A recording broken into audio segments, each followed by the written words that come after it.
आज मैं आपको नंबर और नंबर सिस्टम के बारे में कुछ बताना चाहता हूँ, जिसमें हम कुछ संख्याएँ जो आपको ज़रूरी हैं जानकारी के लिए, वो मैं स्टार्ट करने वाला हूँ। इसमें सबसे पहले जो संख्याएँ आती हैं, वो प्राकृतिक संख्याएँ हैं। प्राकृतिक संख्याएँ वो होती हैं, जिनकी हम गिनती की संख्या होती है, जैसे कि 1, 2, 3, 4, 5, 6, 7 ये आपकी प्राकृतिक संख्याएँ होती हैं। इनको हम एन से डिनोट करते हैं, एन कैपिटल एन से हम डिनोट करते हैं, इनको हम नेचुरल नंबर बोलते हैं।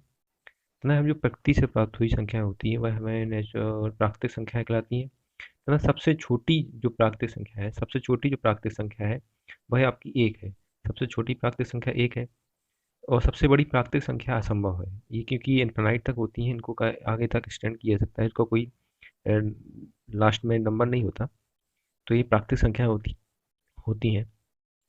प्राकृतिक संख्याओं के बाद आपका दूसरा जो आता है वो आपका आता है पूर्ण संख्या। पूर्ण संख्याओं और प्राकृतिक संख्याओं में सिर्फ एक छोटा सा अंतर ये है कि पूर्ण संख्याओं में हम शून्य आप प्राकृतिक संख्या में शून्य ऐड करके हम पूर्ण संख्या बना सकते हैं। वो जिसको हम होल नंबर बोलते हैं, पूर्ण संख्याओं को इसको डब्ल्यू से रिप्रेजेंट किया जाता है। तो होल नंबर 0, 1, 2, 3, 4, 5 से लेकर इनफाइनाइट तक आपका होल नंबर होता है। इसके बाद तीसरी जो संख्या होती है इसके बाद जो तीसरी जो संख्या होती है वह होती है पूर्णांक संख्या।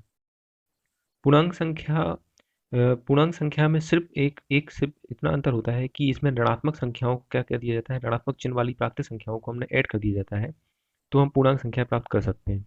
पूर्णांक संख्याओं को हम आई से रिप्रेजेंट किया जाता है। पूर्णांक संख्याओं को हम आई से रिप्रेजेंट करते हैं तथा ये minus infinity two plus infinity तक होती हैं, जिसमें -4 -4 -5 -3 -2 -1 0 1 2 3 से लेकर इन्फिनाइट तक होती है। ये इंटीजर नंबर होती है। इसमें पूर्ण संख्याएं, प्राकृतिक संख्याएं तथा माइनस ऋणात्मक वाली संख्याएं भी आपको ऐड की जाती हैं। इसके अलावा कुछ और संख्याएं हैं जिसमें सम संख्याएं होती हैं। सम संख्याएं इवन नंबर बोलते हैं। ऐसी संख्याएं जो दो से विभाजित हो जाती हैं, ऐसी संख्याएं जो किससे दो से विभाजित हो जाएं, वो आपकी सम संख्या कहलाती हैं। सम संख्या दो से विभाजित होने वाली सम संख्या होती है, जैसे 2, 4, 6, 8, 10 ये आपकी सम संख्याएं कहलाती हैं। इसके बाद आपकी जो संख्याएं आती हैं इसके बाद जो आपकी संख्याएं आती हैं वह आती हैं विषम संख्याएं। वो होती हैं आपकी विषम संख्याएं।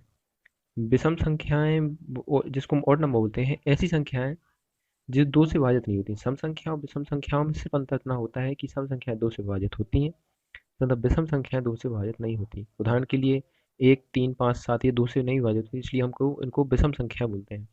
इनको हम विषम संख्या बोलते हैं। इसके बाद जो आपकी संख्याएं आती हैं वो चक्रीय संख्या होती हैं। ये थोड़ा सा अलग संख्या कहलाती है। इसमें ऐसा होता है कि ऐसी संख्या एन अंकों की ऐसी संख्या जिसमें हम किसी एक से लेकर एन तक की किसी भी संख्या से गुणा करने पर उन्हीं एन संख्याओं में से हम नंबर फिर से वही वही कोई नंबर रिपीटेड हो जाए, वो आपकी एन संख्या कहलाती है। एन संख्या जैसे आपकी एक ए,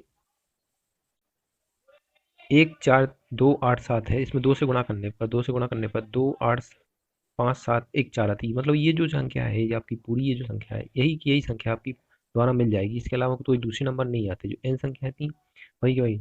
इसी तरह से आप इसी तरह से आप 3 से गुणा करेंगे तो आपको 1, 3, 4, 2, 8, 7, 5 पाँच 7 में गुणा करेंगे तो 4, 2, 8, 5, 7, 1 यही की वही संख्या आपको रिप्रेजेंट हो जाती है। इसके अलावा कोई और संख्या नहीं आती। जैसे 4 से गुणा करने पर वही आ जाती है, 5 से गुणा करने पर ये आ जाती है।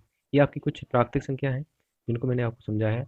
आगे की क्लास में इसके आगे भी कुछ प्राकृतिक संख्याओं को बताएंगे। उसके लिए आगे के लिए धन्यवाद।